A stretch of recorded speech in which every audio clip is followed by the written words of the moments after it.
La Crosse will soon see a new approach to helping those deal with drug addiction. La Crosse's Coulee Council on Addictions received a $74,000 grant to help pair recovery coaches with opioid abusers after an overdose. News 8's Sarah Tamer is in our newsroom with more on the efforts. Sarah?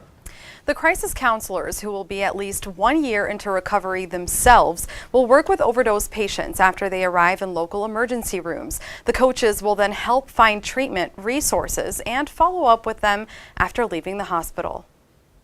The system's overwhelmed with providing care for these patients right now. When it comes to offering support to those who are dealing with a drug addiction, I think it'd be very beneficial. local doctors say there can never be enough help. We take care of heroin and other opiate-related overdoses every single day. So when it comes to placing recovery coaches in emergency rooms, Especially at the time of crisis. doctors will tell you it's a no-brainer. When Gunderson doctor Scott Brunk started with emergency medicine 17 years ago, he says there was little to no heroin abuse. The Heroin and Other Illicit Drugs Task Force reports 23 drug-related overdose deaths in La Crosse County in 2016. And it's just gotten worse every single year. He says patients are coming in for drug overdoses on a daily basis, and it's getting harder to keep up. That's why he's in full support It makes perfect sense. of a system that allows crisis counselors who once dealt with drug addiction themselves to advocate for patients and help connect them with proper resources on a 24/7 basis. You know, accessing medical care can be difficult, so I think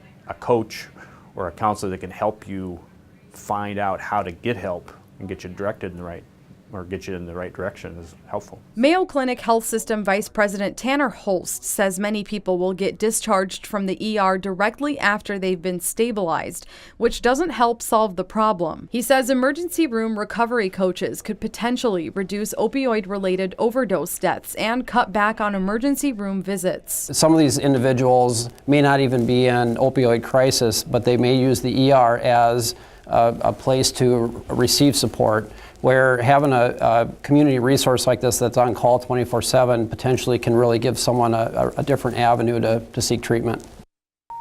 Recovery coaches would need to be at least 1 year in recovery. Coulee Council on Addiction has received 15 recovery coach applications so far. Thanks a lot, Sarah. The Coulee Council program will be joining 11 others throughout Wisconsin.